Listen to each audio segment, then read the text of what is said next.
Good morning, good afternoon, good evening, wherever you're located on planet Earth. It's time for another PulseWave report with yours truly, the Algo Capitalist, aka the Vulcan, coming to you live from PulseWaveTrading.com, home of the world famous PulseWave Price Trigger reports. You probably think today is just Monday, but no, it's not just Monday. Today, we kick off the beginning of Bitcoin week. That's right, ladies and gentlemen, Bitcoin week. So, if you want to come and see what post-wave trading is all about, just go to postwavetrading.com and you can follow along with us this week for free and see how we do with these Bitcoins. See what we do, how we do it with these Bitcoins. All right, that's postwavetrading.com. Live this week only. This is Bitcoin week. We celebrate Bitcoin, and you can go to postwavetrading.com and follow along with us. Just open up a free account, and you'll be able to trek along with us this week on the Bitcoin. All right. So hopefully you had a great weekend. Hopefully you're well rested and ready to take on a new week. It has not been without challenges these past few weeks. The markets have been all over the place. Even this morning, as I'm speaking to you, the Dow was up 435 points. The E-mini S&P 500 is up 31 points. And the NASDAQ, E-mini NASDAQ 100 is down 17 points. And the Russell My Hustle is up 43 points. Gold is down almost $20. Silver's only off 6 cents. Crude oil hit $67.97 a barrel this morning. Now it's pulled back to $65.25 per gallon. There's some volatility for you right there. The Bitcoin Futures Composite Index topped out at 52,345 this morning, and it's since pulled back to 51,400, still up 1,845 points. Nat gas down 6 cents at 263. Soybeans rallying up 12 3/4 points at 442 3/4. Corn down 4 at 541.5, and wheat down 8 1/4 at 644 3/4. And yes, your long bond futures is down 15 30 seconds, trading at 156.24. That's 156 and 24 30 seconds. The U.S. dollar index is rallying this morning up 35 ticks, or pips, if you like to say it, trading at 92.33. So very mixed markets across the board this morning. Okay, you said the dollar, Hong Kong market had a lot of stuff over there. Yeah, I believe that. Just remember, though, with those exotic pairs on your forex, those are usually more expensive to trade and also more thinly traded than like your basic euro dollar, Canadian dollar, Australian dollar pairs. So just keep that in the back of your mind when you're trading those. The movement is great, but you got to really watch it. And those exotic pairs can become even more thinly traded as the evening and nighttime session kicks in. So just some FYI there for you. But yeah, that's I don't know if that is that on the report. I don't know if I have that on the report, and I have to look into that. I don't know if I have that on there. I know I have quite a few pairs. Worldwide, there's like 440 pairs or something crazy like that. But here in the U.S., you're only going to be able to trade like the top 40 pairs, and most outfits only will let you trade maybe 10 or 12 or whatever. Just really the top pairs what most of them just offer. But that's an exotic. Let's see here. I can tell you right now if I have that in the system or not. Let me see. Let's see what I got.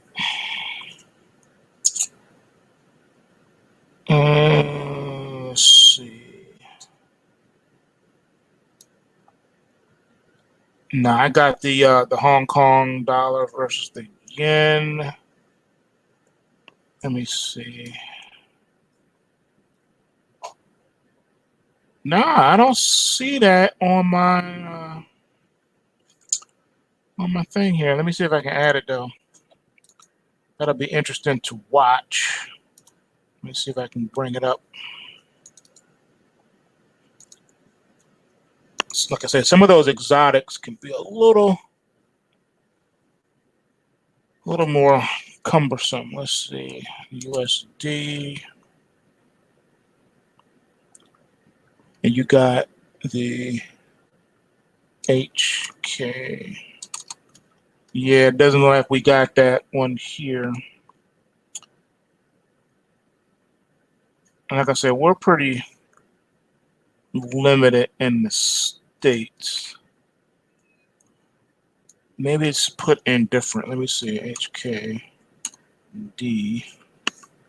Okay, here's the Hong Kong dollar. I see it here. Okay. All right, I got your Hong Kong dollar. I found it. I'm going to go ahead and add that to the Forex report. So thanks for bringing that to my attention. And it should be on the next report. So it should be on tonight's report. Thanks for bringing that to my attention. That's a good find there. All right, so we're like in a weird space, as far as the markets are concerned. A lot of volatility creeping up in here. A lot of uncertainty creeping up as well. And I can tell you that the markets really don't know what they want to do right now. They're at a crossroads. There's a precipice here. And as you know, there was another major algo shift not long ago. And these are long-lasting ones. I don't see the markets really turning anytime soon. And I really mean that. I don't see that happening anytime soon. And that's just something to think about as we move forward. I think that the Fed has done all it can do and will continue to do all that it can do. But at this stage of the game, it doesn't look like that's going to be very much. At some point, something has to give. And I think that thing will be interest rates. They will not be able to hold these rates at bay much longer as the bond futures continue to tumble. Something will have to give. I think we're going to see an explosion in interest rates here shortly. I think it's already creeping up and showing itself in energy prices and food prices. But that could get even more pronounced in the days, weeks, months to come. So it's something just to think about as we move forward. You don't want to get caught off guard.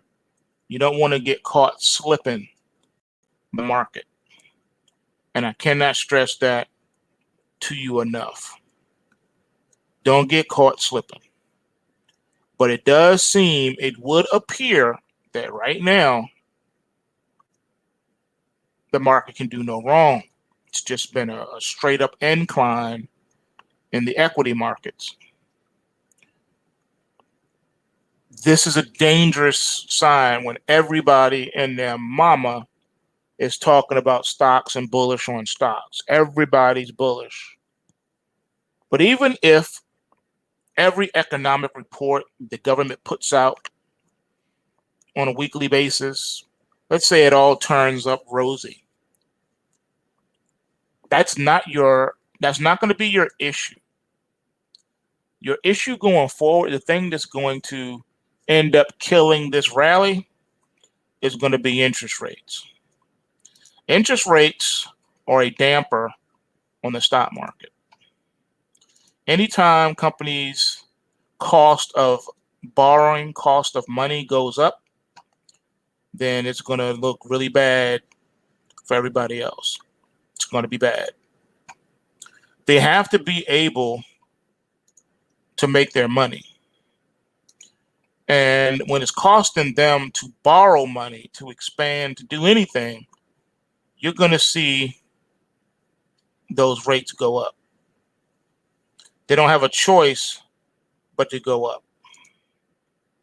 So I want to leave y'all with that as we go forward. That's something for you to start thinking about. What is all that going to look like? Interest rates will destroy this rally and that you've seen in the equity market. Understand that. High interest rates, lower stock prices. High interest rates, you're going to see everything go up. Your commodities will also get a lift from that, because when it comes to the commodity sector, you have interest when it comes to storage fees and things of that nature. Everything becomes more expensive all the way around, and that's the dangerous place that we find ourselves today. So it doesn't end well when you have rising food and energy costs and rising interest rates. That is the nail in the coffin. That is the silver bullet that will break the stock market and take the economy along with it. A lot of times the stock market can be divorced from the economy. Most of the time it is and has been for a long time. But once you start bringing in the unholy trinity of investing, which is high energy costs, high food costs, high interest rates, those things bring with it the curse word called inflation. And that is the biggest fear right now to the market. Inflation. What's going to happen? As the economy is trying to struggle to get back on its feet, when you throw in that whole interest rate schematic, the market is not going to be able to take that. It's not going to be able to take that too lightly at all. And that could send stocks plummeting. And that's what they're afraid of. Don't get it twisted. They don't want to see that. They'd rather see everything else and anything else but that. So the Fed is afraid of inflation, and so should you be. Inflation never ends well. Never, ever, ever ends well. When people can't eat, it becomes an issue. That's when you see the real riots in the street. That's when you see the real anarchy. Not the people who were paid to riot by the George Soros Foundation and the Bill and Melinda Gates Foundation. I'm not talking about the paid actors. I'm talking about real American citizens. Jane Bob and Jim Bob. When they can't eat, it's going to be a problem. Why do you think the left has militarized and locked down the nation's capital and surrounded themselves with the military? The reason that they did that is because they fear the people. They know the dirt that they have done, the dirt that they are doing, and the dirt that they are planning to do in the future. So they're hedging themselves. Not only are they hedging their bets, but they're hedging themselves physically, hunkered down in the nation's capital, surrounded by military. And I'm sure each and every congressperson, senator, whatever, has up their security detail as well, because they know that the people will be coming for them. So this is their way to insulate themselves from all the rioting that is inevitably going to come. That's how you know that it's coming and it's not long around the corner. Because why is that the first thing they did when they won political office? Their first manner of business was to insulate themselves within the military, so that as they are destroying your family, they're also protecting theirs. That's how it always works. And then they create more laws for you to follow, but they exempt themselves from those same laws. See, if they had to, if it was a mandate that if a president sent troops into war, that he had to or she had to put on and suit up in a military uniform and go to the front lines with their troops, you would see less wars. And that's a fact. Or if they had to send their children on the front line, you would see less. If they were held to the same standards and they had to obey the same laws that the citizens had to obey, and there was no way around it for them, you would see a lot less big government. We'd have a much smaller government. But because corruption runs rampant throughout the country, throughout government, both state and local and federal, because there is so much corruption, things go unchecked. And you've given this out of control runaway government so much time to plan and to strategize and to entrench itself so deep that it can never be uprooted. It would take a miracle to uproot all of this. I know a lot of people had high hopes when Trump got in office. You couldn't tell them anything. They said basically that Trump was sent from heaven and that he was going to drain the swamp. Remember all the chatter about, oh yeah, subpoena this, subpoenas that, and yes, all these people are going to be arrested for treason. It's just any day now. So-and-so has gone to the court to file. Remember all those things?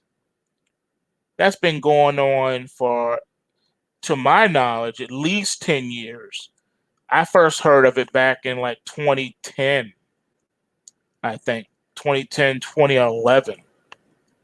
And nothing ever came of it then, and nothing's coming from it now.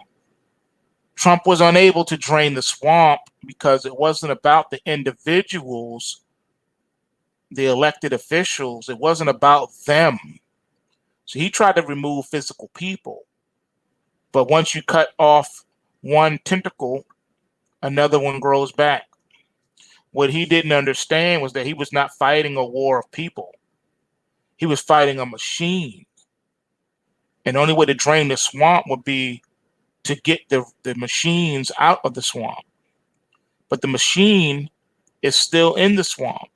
The machine has become the swamp. In order to drain the swamp, you have to drain the machine. You got to unplug the machine that created the swamp in the first place.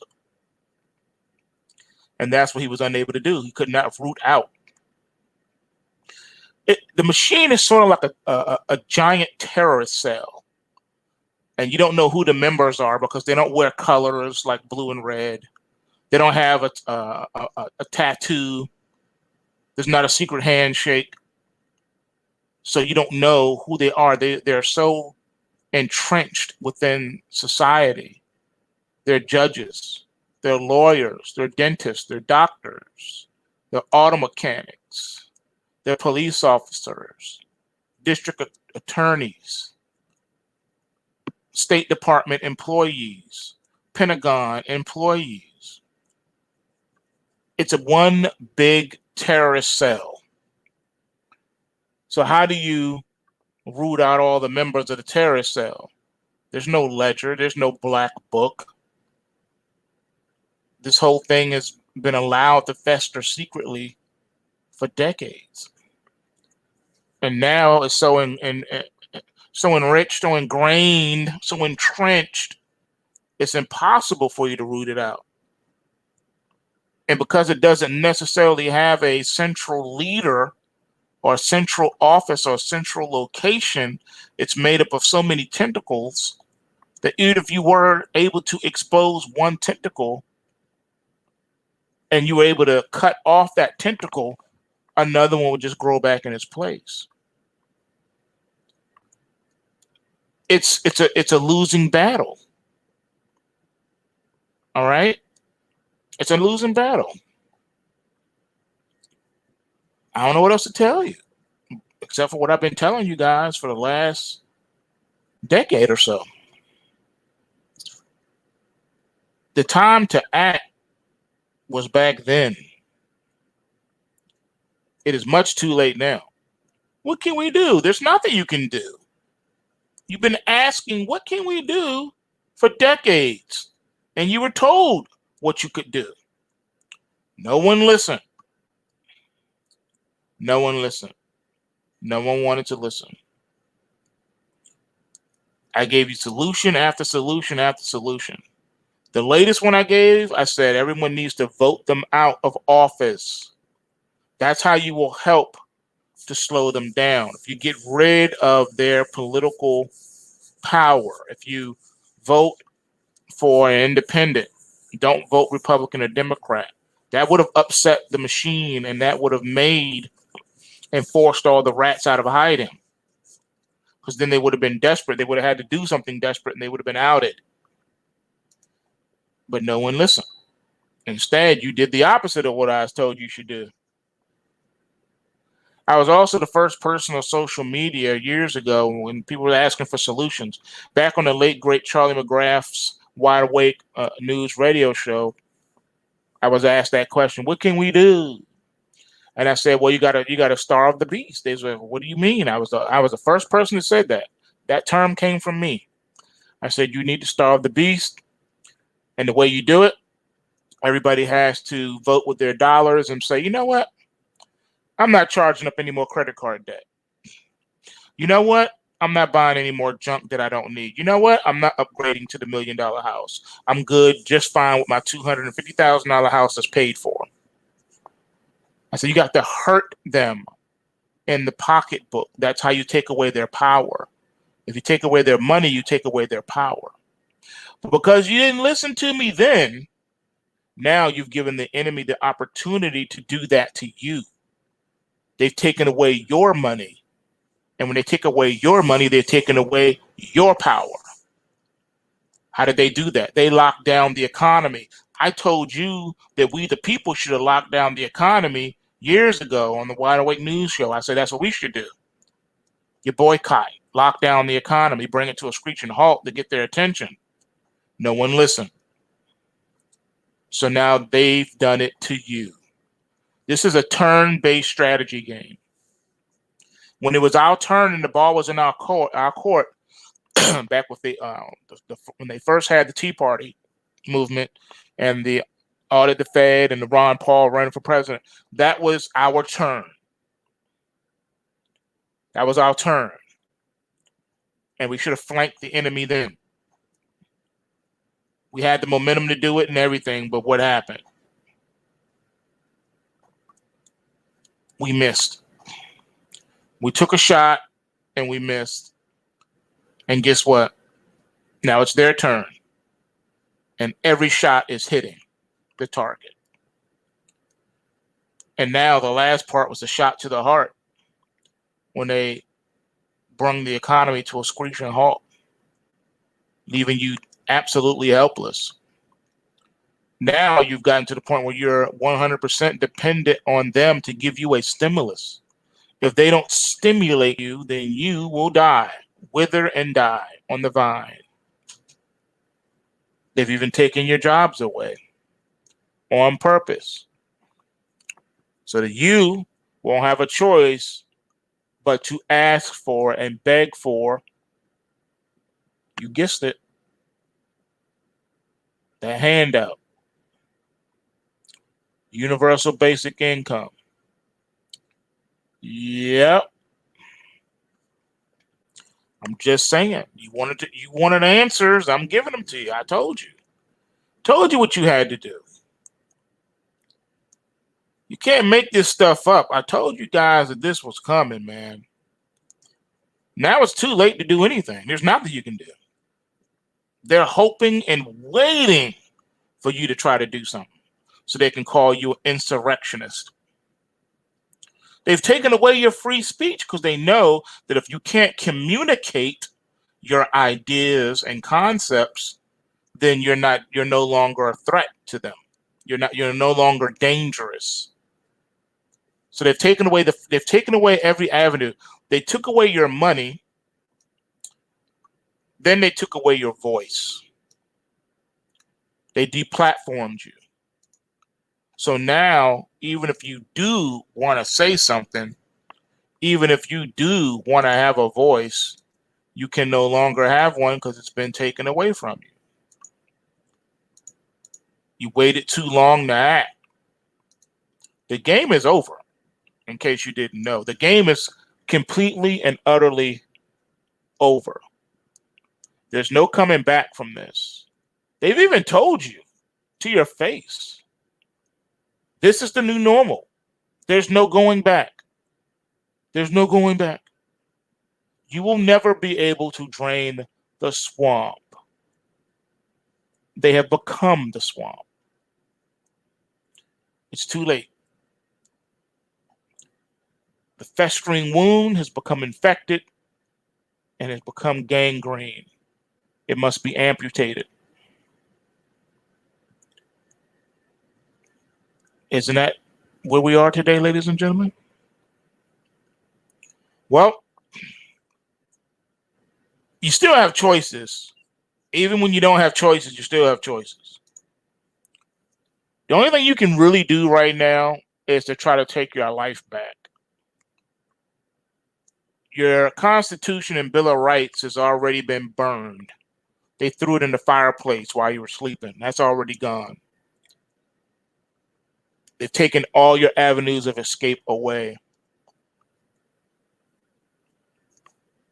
What can you do now? What is there left to do now? The only thing you can do is become financially independent of them. Because as long as you're financially dependent upon them, they got you. But if you can get off of the government dole, if you can no longer become reliant on unemployment benefits or the soon-to-be basic universal income, then you're going to be all right. That is the only way. It is the only way and the only option you have left other than to acquiesce to your enslavement. Make no confusion about it. This is about your enslavement. It always has been about that. Alex Jones was right when he said prison planet. He was right. No one listened. No one listened.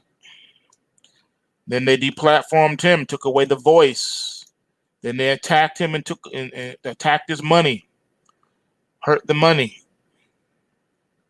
All the strategies that I was encouraging the people to employ, that's what he was doing to y'all. He hurt you. Let's just be honest. He hurt you. No going back, they said. This is the new normal. So get used to it. You, over time, will learn to love your enslavement. You will love your masters. You will soon come to realize, those of you that are still in denial, that this is very real. This is happening. Like L.A. Marzulli says, this is burgeoning and not going away. You're not going to wake up out of a sleep or a trance. No, this is the new normal. Welcome to the global reset that everyone's been talking about for years. Well, they gave it to you when they shut the economy down.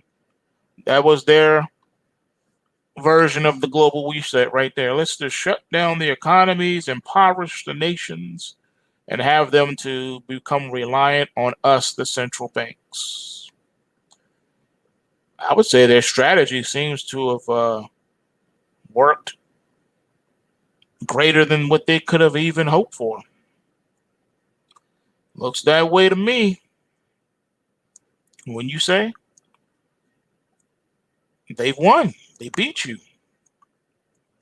They beat you. They took away everything that you held dear Everything you've known and loved, they have taken it from you and put it in your face like, ha ha, what you gonna do about it? Which is really messed up. But at the end of the day, the question is still valid. What are you gonna do about it? What can you do about it? Nothing. Except for love your enslavement, love your masters. So come on over to PulseWaveTrading.com. Take advantage of the free Bitcoin week.